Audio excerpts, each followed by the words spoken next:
Okay, good evening, everybody. Welcome to the special committee of the whole meeting. It is August 12th, 2024, 6 p.m. Andy, would you call the roll, please? Cobb. Present. Luda. Here. Petrus. Here. Larson. Here. Maddox. Here. Russell. Kosh. Here. All right, the first order of business is to discuss the timeline for the Charter Review Commission recommendations, and then we're going to actually go through one of the 5 buckets or series of amendments that are put together by the Charter Review Commission.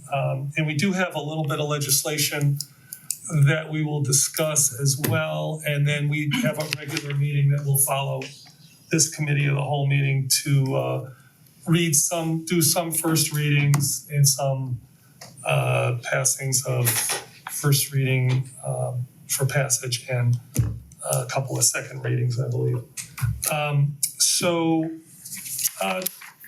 The timeline,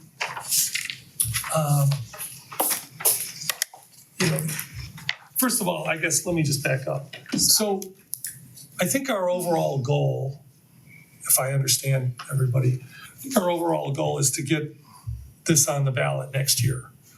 And what we decided to do in the last meeting where we discussed these recommendations was to put it into manageable sized buckets so that we could discuss them kind of systematically.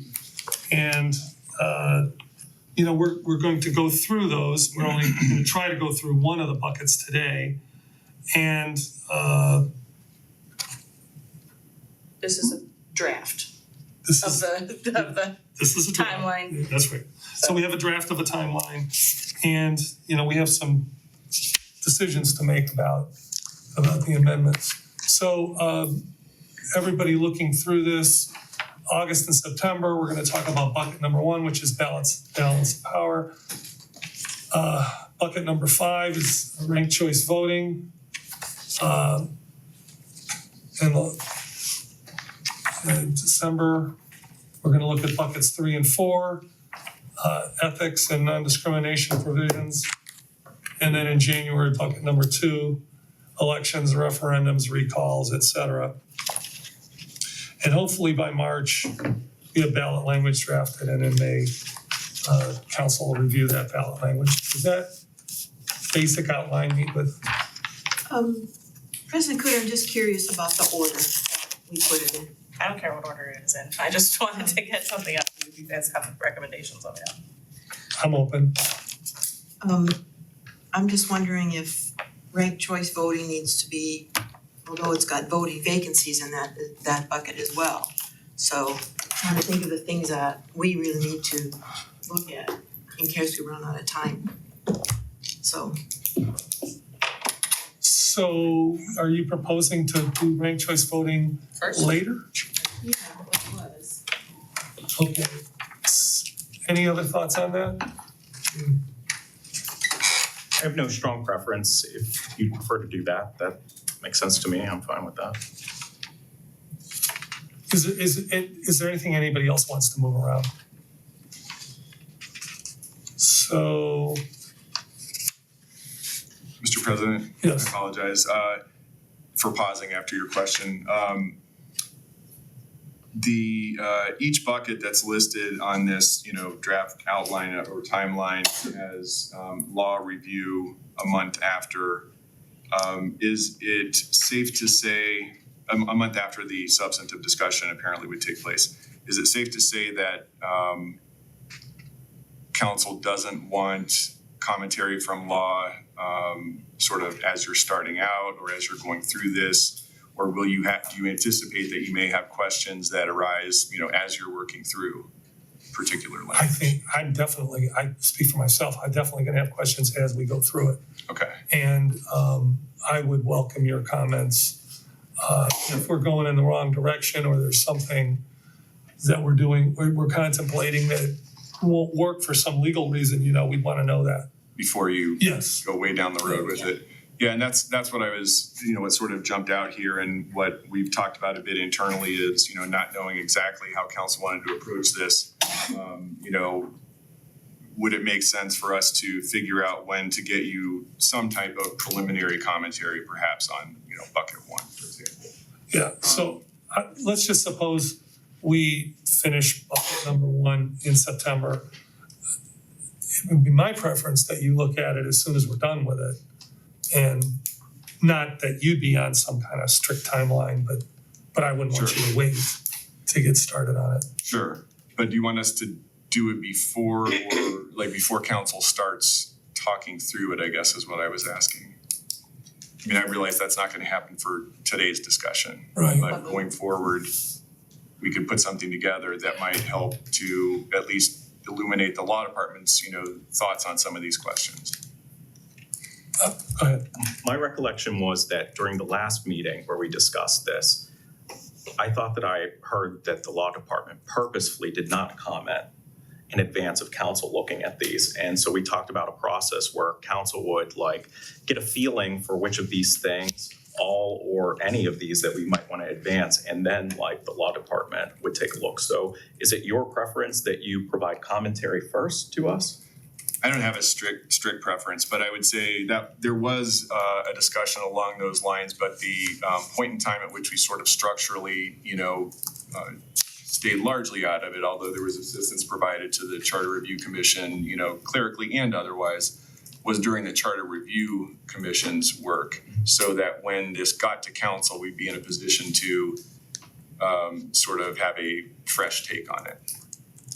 So just a thought that, it might make sense to provide some commentary as you're going. If council prefers to wait and work through issues and then we, provide some wrap up, that's fine as well.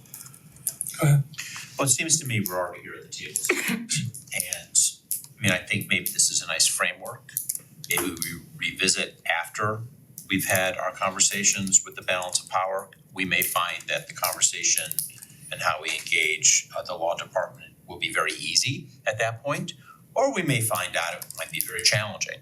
But it seems to me, at least for our agenda tonight, maybe we should just start walking down this path, looking at this, bucket one, Yeah. see how we do it, and then revisit this, because it seems like this is not set in stone. Right. Sure, and I didn't mean to indicate that you shouldn't talk tonight. I think that's on your agenda, you should move forward, yeah. So in amendment one, or bucket one, if you will, we have the revised preamble, the revised articles 3 and 4, covering how council and the mayor, mayoral vacancies are filled.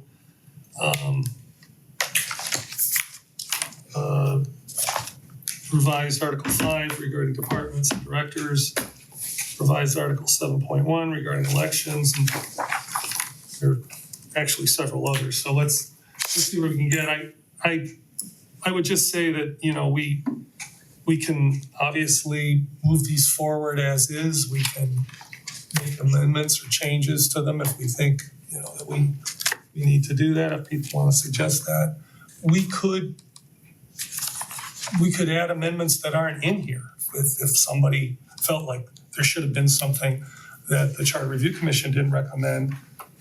And I don't think by any means we have to, this had to, even if and when we finish bucket one, some people want to revisit it because we have months after this to work on other things. I would have no objection to that, but I think the goal should be to try to, take on a bucket and then move on to the next task. Yes. That being said, I would agree with Councilor Posh's suggestion that we revisit after we get through bucket one, so we'll see how the process is working and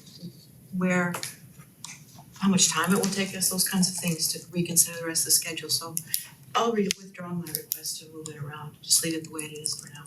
Okay. Please. So the preamble, that's the first part of this. Anybody have any comment on that? I'm looking at the red line copy. I don't know. And it's changed, a lot added to it.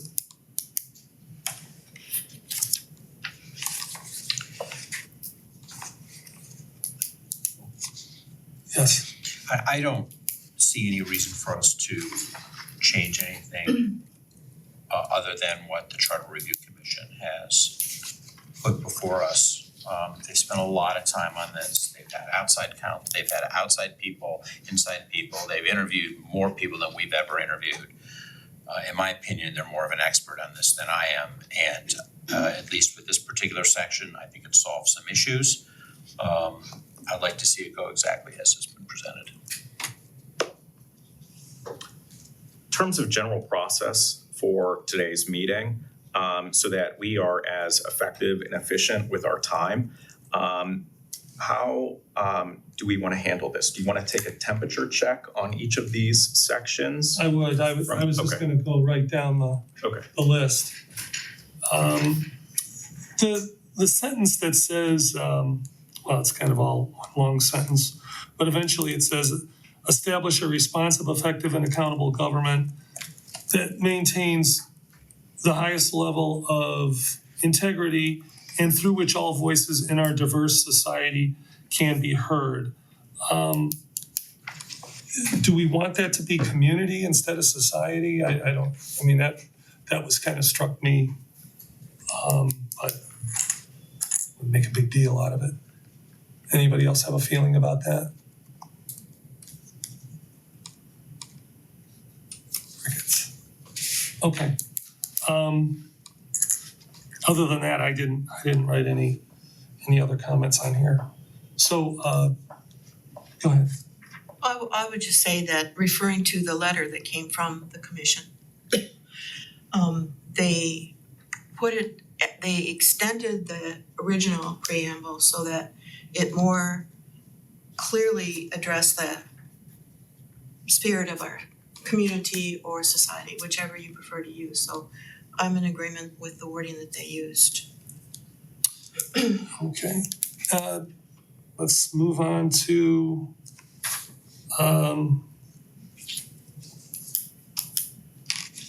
let's see, Article 2. Wait a second, Article 2 covering the form of government.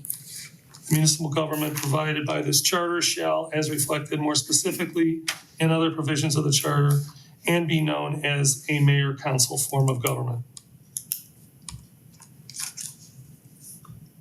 Anything there? I don't think you need the and.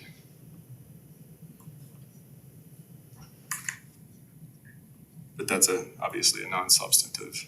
Yeah. Provisions of the charter be known as, so would you take out the comma in that case? And It says the municipal government provided by this charter shall, as reflected more specifically in other provisions of the charter, and be known. I think it's just shall be known.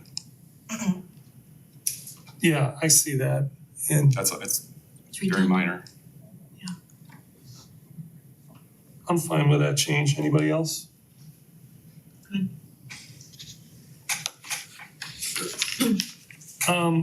All right, now we're into, so are the powers part of this? So covering, yeah, 2.2.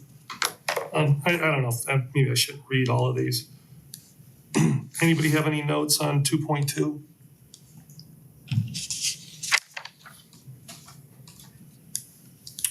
Okay, I do not. So now we're into Article 3, which is the council, the legislative branch. Powers, number, and term.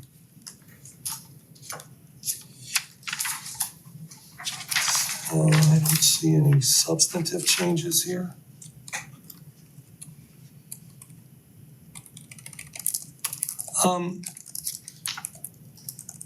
Director Hannah, does this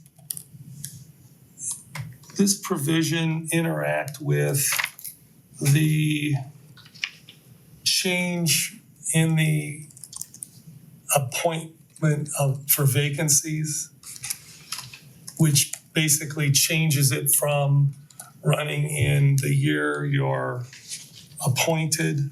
I'm talking about appointments for vacancies now.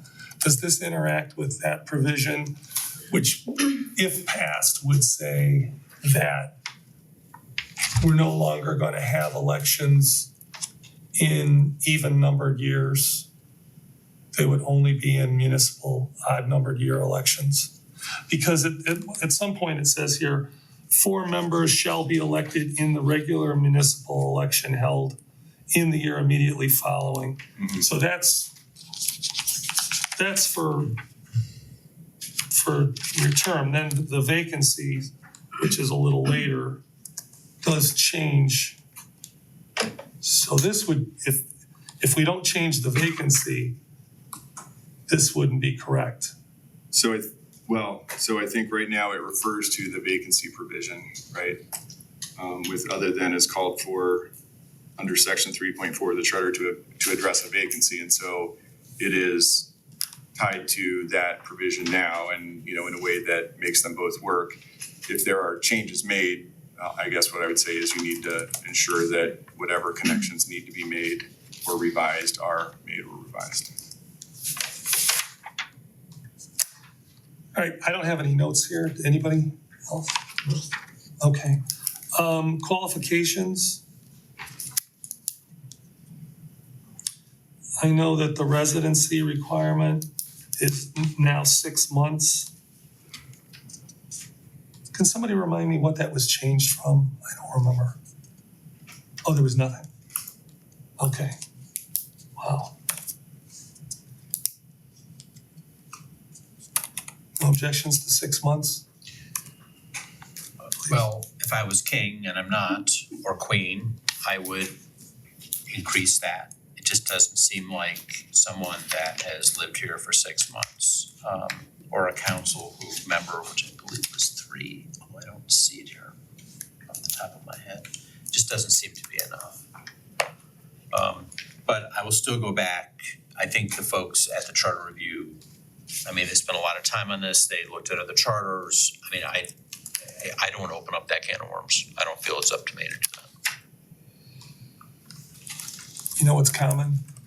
I think a year is common, if that's what you were thinking, but I understand the councilman's point. That's for the council to figure out. I have said, and I'm sorry, Councilwoman, in the past, and I continue to say that I think significant deference to the work of the commission is entirely appropriate, but also that this council is charged with the responsibility to review this and ensure that what you send to the voters is what you believe is in the best interest of the city. So there's that. May I speak to Mrs. Please. Stransky? Linda, what were your findings about the term of residence? The provision on the mayor says that the mayor has to have been a resident for at least 18 months. And we did discuss whether it should be 18 months. And the commission settled on the 6 months. And I'm sorry, but I don't quite remember what our thinking was on that. I just know that we discussed it and we landed on 6 months. I don't recall whether the report gives any specifics on that.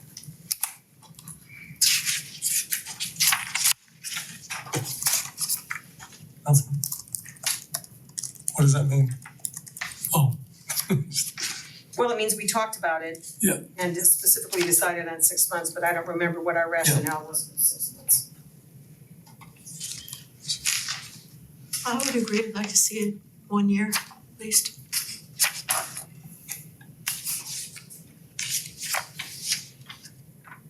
I think a year makes more sense than 6 months. Any others?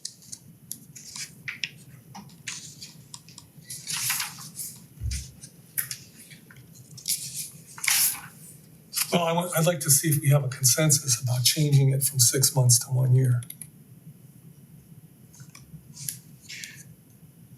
So as a matter of process, when you want to get consensus, do you just take a little vote amongst yourselves or raise our hand? How do you just? Yeah, I'm asking On the a table? question. I'm good with a year. I'm good with a year. Councilman Maddox? I'm kind of either way. Okay, all right. Let's do that. And Mr. President, for Yeah, go ahead. clarification, that's just regarding the city council members. For mayor, it's 18 months. Correct.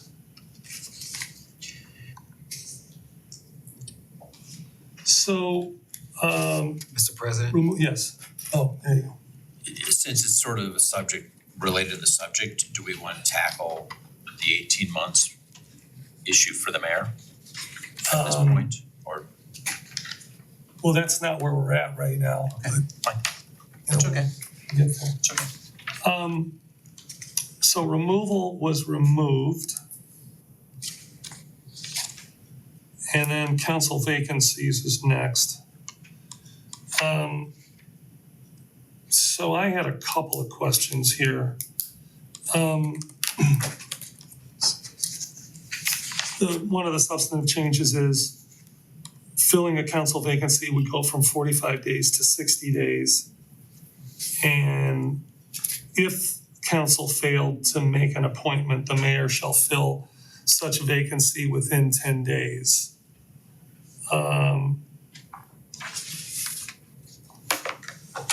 That's wide open. Do we want something in there about from the applicants, or do we want it to be wide open? Or can we have it? Can we specify that it's from the applicants? Director Hannah, I mean, I just wanna know what's available here for us to think about. So the good news and the bad news is, I think you can do what you want. But I think that a charter-based limitation on limiting the selection to a pool of candidates defined in some way to fill a vacancy is unusual. And that typically, because sometimes it, as you know, can be hard. And so typically you want to maintain flexibility to find an appropriate candidate and to ensure that the residents are having representation. All right, and then at the end of this amendment, it says, fill the vacancy shall serve until the individual appointed to fill the vacancy shall serve until, and then I gotta jump down to the first to occur of either the expiration of the term of the member who vacated the office or a successor is elected and qualified. I don't know what that means. I wasn't. Sorry, I thought I shut this off.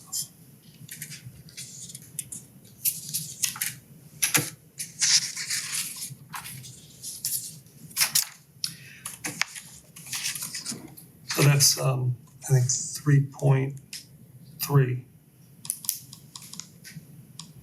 That term, or a successor is elected and qualified. So I think that it means it's either the expiration of the term as is defined by the vacating council person's election, or in the instances described in the paragraph below, a successor is elected under certain conditions based upon time. I think that's the reference of the or until a successor is elected and qualified. I could say as provided below here, Right. whatever. And that's the other change here to the next regular municipal election. Right now, there is a way it could happen where you have to run in a gubernatorial year or a presidential election year. yes, right now. Right there, Exhibit A. So we're all okay with these changes? Because this is pretty substantive.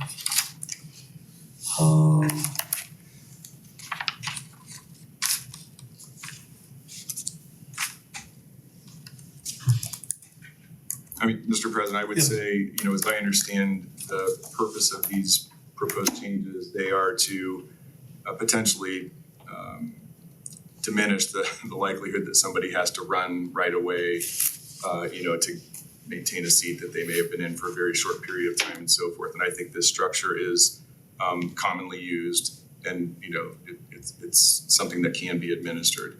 There was that might have been when you were on council or just prior, when the last one was adopted, which put in a time limit for appointing a council person to fill a vacancy. There was a strong sentiment among some folks to like have an election in every case. And that's hard. So I think this is again, a commonly used framework. I think it's sort of tried and true. Councilman Petrus? In case anyone is interested in learning more about those potential changes, beginning on page 10 of the report, there's a very nice overview that explains how it would be different and gives examples in case anyone is like interested in digging a little deeper. Thank you.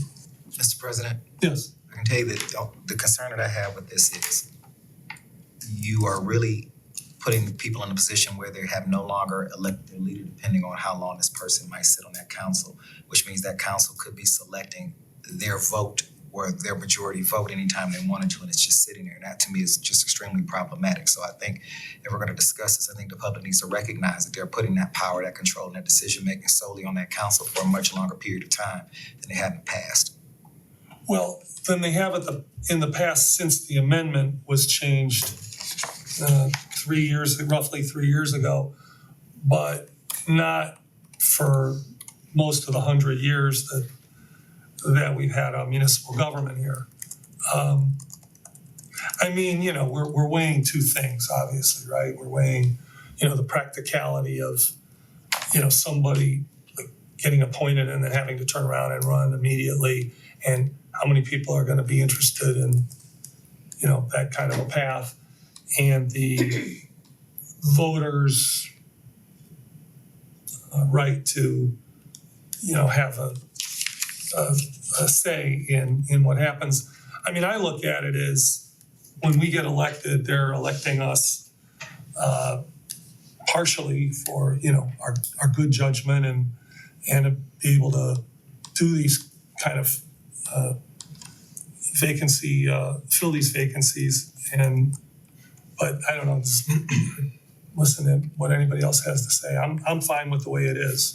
I think our judgment is based on our individual voices and diversity. We weren't elected as a group, we were elected as individuals. And I think that anything that might cause any kind of harm to a voice being heard or representation or diversity at this table, I think should be addressed again by the voters, because this room is a much smaller look and a much smaller diverse group of people than what's out there in the city. So it's quite possible that there are 4 folks in this room who select someone that does not represent anyone else in the city or replace that voice that might have been lost and instead decides to select their 5th vote. It's all possible. It just happened. So I'm example, it's no knock on Councilman Posh, but we just replaced a black woman with a white man. That's the point that I'm making. And so when you do things like that, I just want the city to step back. And in this case, it's just one circumstance, but that could be problematic in the future. What if there was no Councilwoman Russell on that council? And so that's my point. So you could have completely removed a voice from that table just based on those selections. And that's why I have a problem with the voters not having that say. Because for many people at this table, they wouldn't find an issue with that and they don't even see a concern with it. That voice being missing because in their mind, it represents all voters. All of us, I think, would agree that although we represent all voters, we absolutely have a difference of opinion. We come from different cultures and backgrounds. And so I don't think that you could articulate where I come from the way I could articulate where you're coming from. So I think making sure that this table stays diverse, I think is critical. And I'm not quite sure that a council would always be willing to do that. I think that in many cases, you might find a council that's willing to sacrifice a diverse voice for a 5th vote.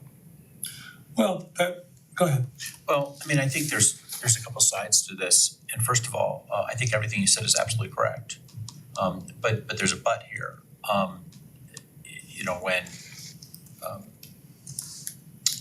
Councilwoman Boyd left, she had a term that would end 4 years from when essentially 3 years of her term left, okay? I have to run for office, so this isn't having a majority of 4 people appoint a white guy like me for the entire term of Janine Boyd's earned election. I have to run in November. It just so happens, it doesn't appear that anyone has pulled petitions against me. So, you know, maybe that's the community speaking, well, they're okay with the appointment. You know, maybe there's other reasons why. But the issue here is, I mean, if this was a situation where the four members have squashed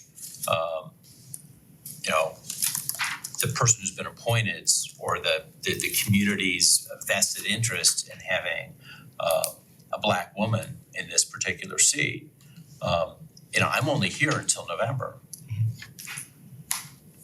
Until I run again, and that's when the community is able to step in and replace me. I'm a placeholder essentially. Well, but what Councilman Maddox is saying is that if we get rid of this provision, the person's gonna be in the seat longer, Another year. another year. Another year. Yeah, that's the issue. Go ahead. Also remember, there's the recall provision. So while this would enable someone appointed to council to potentially remain in their seat for an additional year before having to be voted on, there's also that recall provision. Go ahead, Councilman. I just don't think that should have to be the reason to remove someone to get a voice on a council. I'm just simply stating, in this particular case, it just happened. And in this case, I can tell you that a voice was lost at this council, and it has completely shifted a lot of things. And I can tell you transparently, I feel like there are many times I'm on an island, and as a black woman, a younger black woman, she understood a lot of what I was articulating, so that support was gone. So you're being an other at this table, I think, is very different than what everyone else is seeing. There are cultural things, again, that I think are amiss. This council has made multiple decisions and not made decisions based on things that I've said or Councilman Boyd has said that maybe have shined some light on some things. I think to decide you're going to put somebody in that seat that wasn't elected by the voters for over a year, I think it creates that potential for that voice to be lost. And sometimes it could happen on purpose. And that's all that I'm stating. And I think in this case, again, if Councilwoman Russell wasn't here and that happened, we would have completely lost the voice of a black woman at this table. And I'm not even being funny. As absent as she is in many cases, that voice is gone from this table in many cases. And so I'm saying in order to protect diversity, which is one of the reasons that I ran personally, we all know this, I keep bringing it up, is diversify everything. I think we need to look at those selection processes because it'll open up the door for a majority group of people to silence an other voice at this table, a marginalized voice. It also makes it very difficult if this community said, you know what, I'm looking at everyone on this ballot and I didn't just vote for you because of your views or because of your history. It's because of diversity, and not just your color, but your background and where you're coming from. And so if I shift that at this table and this council has made that decision to replace that person, you're going to leave a gap and a void is what I'm saying. It's going to happen. You're going to see it. And I believe that just based on the experiences I've had the last 2 years on this council, that this council would choose a fifth vote over diversity every time.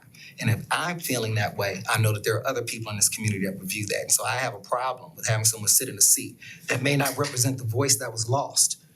And now someone else is there trying to battle to keep that voice alive.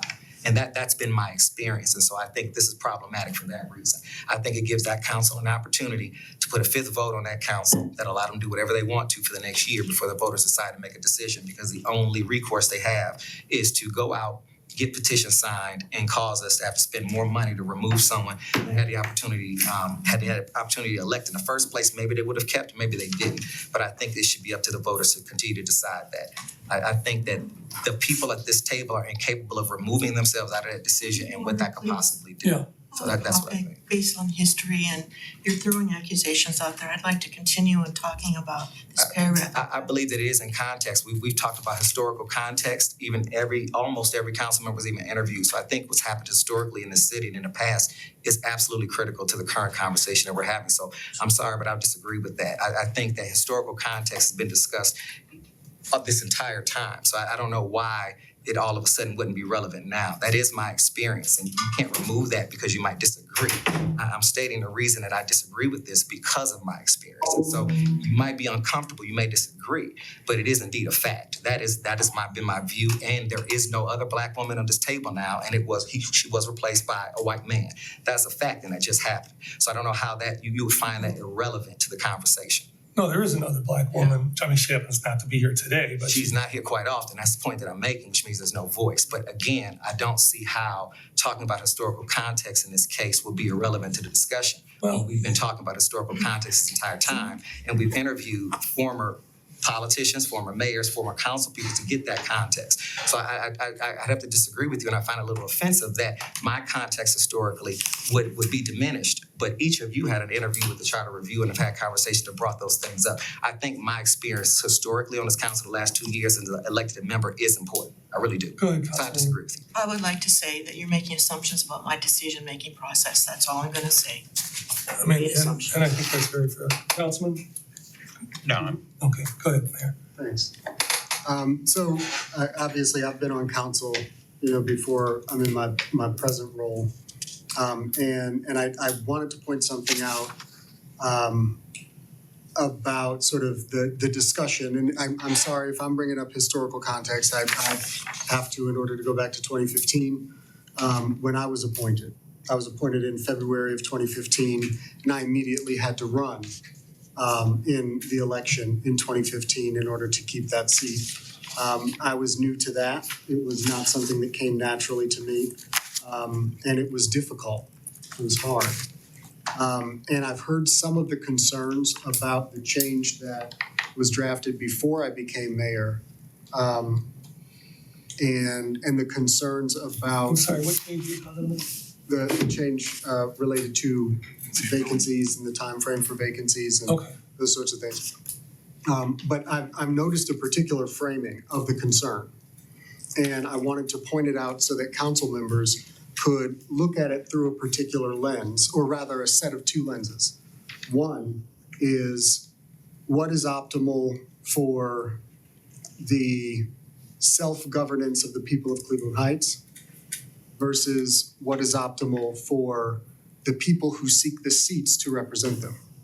Those two things may not be the same. I'm not saying that they're not, but those are two perspectives. And I know that this council is going to be making decisions about whether or not to send something to the voters, and then the voters get to use their perspective about whether or not this council is taking their interests in mind. I think when we were having the conversation before, and so this was before I became mayor, I do remember very distinctly, now Vice President Russell was very clear about a preference for an immediate, entry onto the ballot. And ultimately, I think what Councilman Cobb and I put together and had conversations in that committee about was sort of a compromise between then Council President Stein and Councilman Unger at the time, who had absolutely no interest in paying for a special election under any circumstances. Right, They thought I that remember was that. wasteful. And so I think the compromise that we found between having an immediate election and sort of just appointing somebody to a term was not to wait until the next council election, but to wait until the next even year election. Right? No, odd year election. The next odd year election. Wait, the even year election, right? Whatever that might be. The next scheduled election. The next scheduled general election. General election right, is what it was. that's right. Which would allow the voters the earliest possible opportunity to weigh in without expanding the cost to the city. And so that was the purpose for the next regular November general election. Instead of like trying to factor in some primaries or anything like that, it was to give the voters the earliest possible opportunity to have their voices heard on who should be in that seat. Now, and that's where I get to sort of what lens you're looking at this from. That, as in the case with Councilor Larson, and I remember this, it was an interesting thing that Councilor Larson had to do. She was appointed, had to run in an election in that year, The next year, and then again because it was an unexpired term, I think. because it was an unexpired Yeah. term.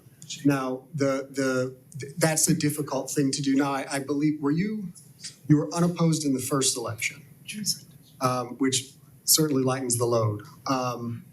But, I can see that could be slightly more difficult to have to run back to back, in And 2 years. expensive. Possibly expensive. So, you know, that's something that this council can take into account, and that's what is optimal for the people seeking the seat. And I think we made the calculation when that change was made and put before the voters. I think, goodness, that was really, really approved it with a vast majority. I think it was like, what, 80% or something like that? Yeah, I don't recall, but it was overwhelmingly Yeah. approved. And that was more in line with sort of at least our concept of what is optimal for the voters making the choice. So those are the two lenses that I see this, you know, being viewed through. And so I wanted to highlight that as something that this council could take a look at. Is it good for the council? Is it good for the voters?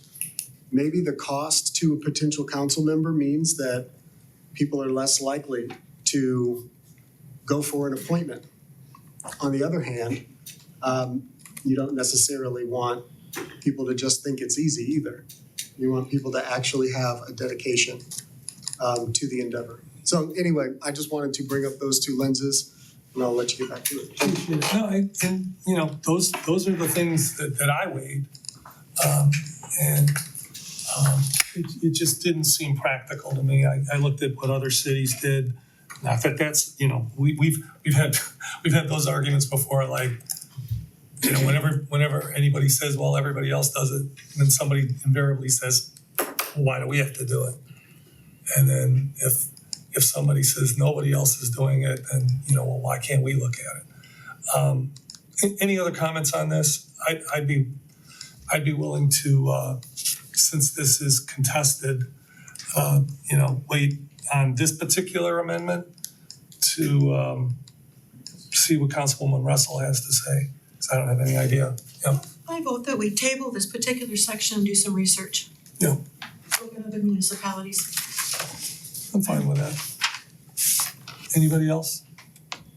Hey, I'll just weigh in. I think what you will find is most municipalities do what this is, and that is you finish out, you hold the office until the next scheduled municipal election. That's what I feel. So it really, it's all a matter of timing as to when you make the appointment. I got appointed twice. As it turns out, I had to run. I got appointed in April, coincidentally, and there were municipal elections scheduled in that November. So I had to run rather quickly to finish out unexpired terms. So again, it all depends, and I think really it's a practical matter as demonstrated by the last couple of appointments that we had. Most people are not going to run in that off election, as evidenced by the fact that Member Larson didn't have an opponent and Member Posh hasn't drawn an opponent either for this time. So do you have a conclusion based off of that? It's 6 of one, a half dozen of the others. I mean, I voted to put the last charter change on because the residents that were unhappy with anyone getting an appointment that could potentially serve out 2 years before they had to run again. Well, my recollection was not that the voters were focused on that, but that council was very worried about having a 13-month gap because there was no limitation on the deliberation, because that was this thing about running in an even numbered year or the next general election. That was an add-on to the purpose of that amendment. I would agree. I'm speaking because I think you pointed at me, right? I did point at you, and not in an accusatory way. No, understood. But yeah, I think there was a lot of, as I recall it, and working on that, there's a lot of frustration in the community. We had a lawsuit over the delay in putting somebody in to fill a vacancy because there was no time limit whatsoever on councils acting to fill a vacancy at that point. Not to say those other things weren't taken into consideration and given appropriate, thought, but the big issue seemed to be putting some limits on council's ability Yeah. to not take action. Are we okay with tabling? Go ahead. So I think if you're going to change this process, if you're going to put this in a position where the voters now have a council person who might be elected for over a year or so, I think that process has to be as open and transparent as possible. So I would like to see something here where that entire interview process, the application process, the appointment process, all has to be made public. I think that in the past, we've had major pushback because we've done everything behind closed doors. If you're gonna appoint someone for that long, I think we should discuss what that entire transparent process looks like to the voters. Otherwise, you're just giving them someone, you have no idea what was asked, you have no idea how they delivered it. So I think it changed the entire selection process. I think that entire process should be open to the public and recorded at that point. And I think that's something that should be discussed so that we can make that a hard line issue there. I think there should be no question at that point, if we're going to do this for that long a period of time, why that person was selected, and the community should be allowed to see that and transparently have a say in exactly what was asked and what was said, and see if that council made the right choice. But I think you're gonna need a lot more daylight if you're gonna appoint someone for that much time. Mr. Law Director, what do you think about the idea of interviewing people for a vacancy in a public, because we do it in executive session. We do the interviewing in executive session now. And could you legislate that? I'm gonna quote the wise Councilman Cobb and say 6 of one, half dozen of the other. Did he make that up? There are, he just said that, right? So this is a topic that comes up, as with most executive session bases. The existence of one of those bases doesn't compel council in most cases to go into executive session, but it allows council to do it. For the appointment of a public official, somebody to fill a council position, that's certainly something that council can go into executive session to discuss and consider. And I would say that I can't say that public interviews of that type have never happened. I think it's overwhelmingly done in executive session in my work life. And I think the reason is that sometimes you have people applying who don't really know everything that's entailed. There is some risk that people end up in a position that they find later somewhat unpleasant or embarrassing, depending upon the questioning that might take place in public, on camera in Cleveland Heights. And so you can have a chilling effect on the type of response you get and the number of applicants who show up to fill the vacancy. But all of that said, these are things that council can work through. You wouldn't have to put that in a charter. You don't have to do anything about it. You could determine to hold those interviews in public. You have that ability now. I see. So I think, the arguments that Councilman Maddox made, you could revisit those when it's appropriate, and you could make a decision that may not, have to be the same in every case, although I would suggest trying to reach a consensus on how you want to go forward, at least for some period of time, and maybe more than one vacancy, unless it all blows up and you decide we're not doing that anymore. Because again, you have then the potential perception of different treatment for different people or groups of people. Well, I've seen this council consistently consider diversity at this table for a number of things. And I would not take a particular appointment, which is anecdotal, really, and make a general rule about it. That's the part I disagree with Councilman Maddox. However, I'm fine with tabling it, and I don't know where everybody else is at. Because I would like to hear at least one other voice on this. So, is that okay with everybody? Fine. All right. Quick question, I really will shut up. When you say tabling it, I understand that to mean, not trying to reach a conclusion on it at this point in time. But as we go, my observation is that the clerk is keeping notes of council's discussion and people's viewpoints, and you're gonna have a sense of the things that seem better settled and those that seem less well settled.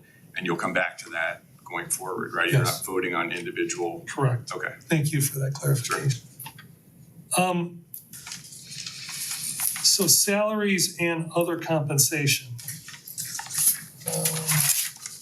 I have no notes on this. Anybody?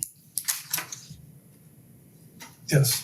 I did have a question about this section on salaries.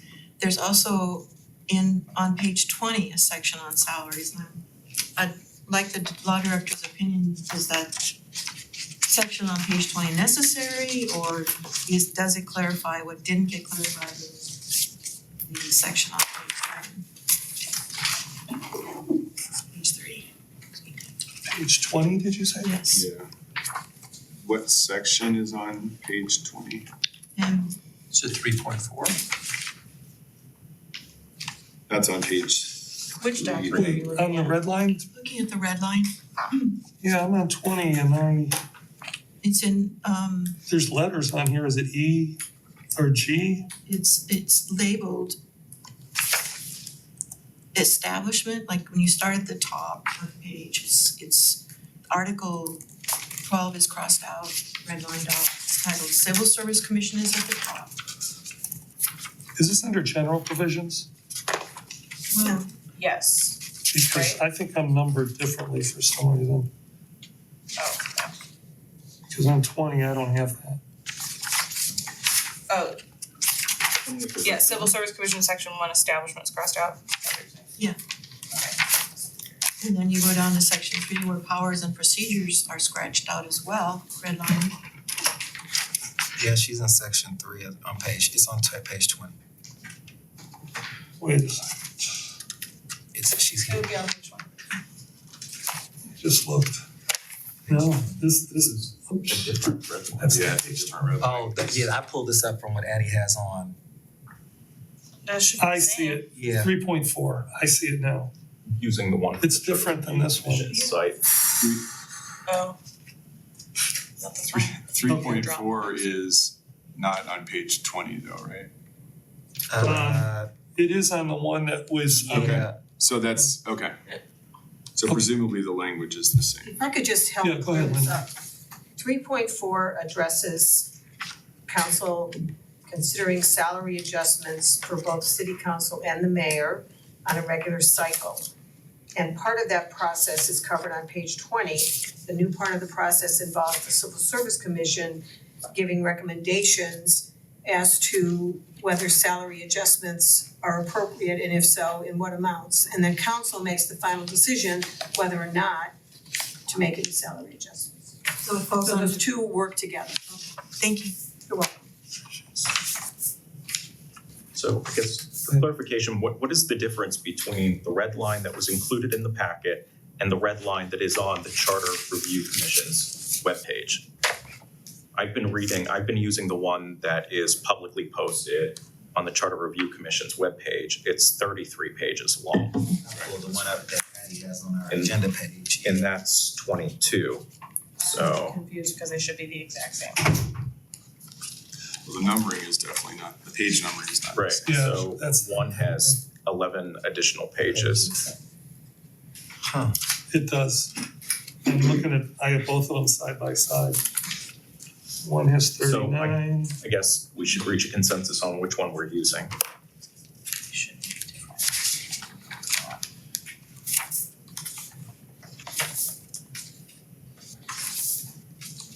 So the one on their website ends at page 32, 33, has 33 pages? Yeah. Yeah. And then the one that we got, It's So in the agenda packet, it has the proposed amendment, a clean copy, and a proposed amendment redlined copy. Mm-hmm. So maybe are you using the numbered pages at the bottom? I'm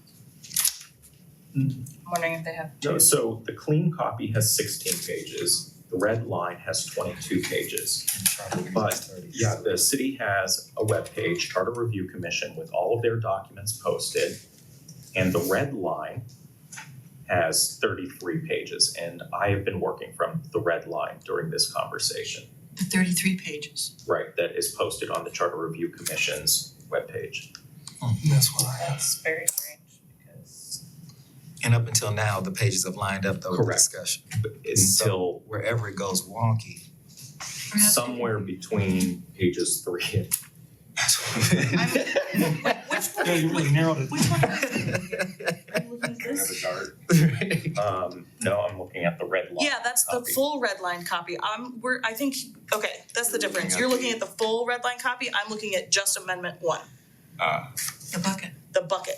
Proposed amendment number 1. Yeah, that's what she loaded in the for tonight. Yep, cause we were only doing that one. I see, I didn't realize that's, okay. Yep, that's why. Yeah, the text seems to be the same across all of them. Yeah, So So I wasn't looking at the document that's labeled 2023-2024 CRC amended charter red line copy. I'm looking at proposed amendments number 1. Redlined, for that bucket. for that bucket. Cause I think, and that's how you did it in the agenda, right? 'Cause Exactly. you just pulled out, yeah, that's why. that starts out with, in each odd numbered year, council shall, following receipt and consideration of the report, blah, blah, blah. Okay. Yep. So what this does is salary and other compensation for the 6 members of council other than the council president shall be identical. Salary and other compensation for the president of the council shall be larger by 25% than the salary compensation of the other members. Is that, so No right now, change. That's what applies now. pardon? I think that's in the charter now, isn't it? Well, if $2,000 something is 25% of $9,000 something, that would be right. I don't even remember I just remember the round numbers. Council members make $9,200 and the council president makes 11,000. I should know what I make, but I don't. It's 11,000 and something. Yeah. In the commission's report, it was helpful for me to see that this is the process that's being used in Lakewood and is apparently common in other municipalities as well. That was helpful context for me.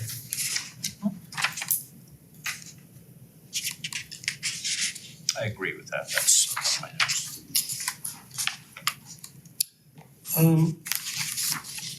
Do you wanna move on or any discussion on this? All right, 3.5 is 7:30. Is it pretty much the same as the council clerk. Mr. President, Oh, yeah, I'm sorry, I had one more Oh, thought yes. on this section 3.4.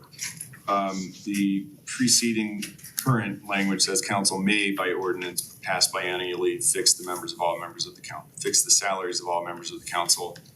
And this provision would say in each odd numbered year, council shall, following the receipt and compensation consideration of the report, fix the salary and other compensation. It doesn't mean it's gonna be changed, but it's just a difference in terms of the requirement for addressing that question. I hadn't heard that come up, I just wanted to mention that. thank you. Yeah. Can we get in the wrap-up side? Yeah, a little bit. So here's the thing, it's coming up on 7:00 and I know we haven't gotten that far. We could feasibly keep going and be later to the regular meeting, but Special meeting. special meeting, thank you. Before we go, can we talk about the amendment that we are looking at, the amended? Yes, that was the plan. That's the plan. We do have to talk about the legislation. Yeah, that's the other thing, we 129. haven't done a legislative review yet. So, It's another.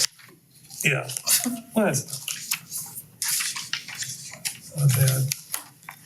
Alright, so we'll pick up at, Yeah, Addie, can you bookmark this? yes, pick up at appointments, 3.5 appointments. All right, we do have legislation, some that we'll be voting on, some that's just being, for first reading only. So, let's go through this, that's okay with everybody. And we will need to schedule another special committee of the whole meeting next month to continue with this.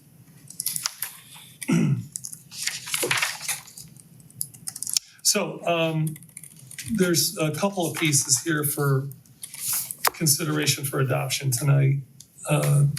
First is 141, an ordinance authorizing the mayor to convey 1 permanent and 2 temporary easements to the Northeastern Regional Sewer District for planned improvements to 9 Mile Creek along Belvoir Boulevard, and declaring the necessity that this legislation become immediately effective. So,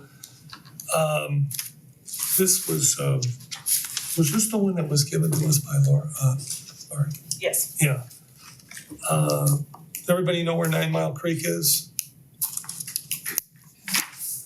Goes through a few different cities. I used to play in there when I was a kid. I lived on Belvoir for a while. I'm not sure if I was in Cleveland there or South Euclid. It's kind of dances around. Any questions about that? Not about where I used to play, but the Okay, 142 is a resolution authorizing the mayor to enter into an amendment to an agreement with All City Management Services for crossing guard service. Mayor, you kind of explain that to me a little bit. Do you wanna? So, one of the things that we're trying to do, and this may have to extend into the next contract for these crossing guard services, is change our interaction with and relationship with the school district around this. But in this amendment, we're trying to increase the amount of money that we are paying to All City Management Services, because we need to do that in order to pay for the services and provide these crossing guards with a pay rate that is reasonable and useful for them. Any questions for the mayor or the law director? Has this been discussed with the school district? That's my understanding. Law director. Likewise. And they're to reimburse, as you saw, 1/2 of the costs. And this takes it from June 30th to the end of this year. My expectation is that there will be a change in that relationship later. This is what I discussed with the council president. That I think, not for this contract, but for the next one, it's my intention to have the city pay the full freight for the crossing guards and remove that requirement from the school district. All right, then there's first readings only. These are all committee appointments. And then second readings, and we will be voting on, if council wants to vote on it. Resolution 128, a resolution authorizing the mayor to submit, accept, and enter into agreements with the United States Department of Transportation for a grant under the Safe Streets and Roadways program. And this, we did discuss in the last meeting. Any questions about this? Okay, and then lastly, 129, a resolution authorizing the mayor to enter into an agreement with GPD Group for utility engineering services associated with the replacement and rehabilitation of water lines by Altamont. This is the one I handed you guys.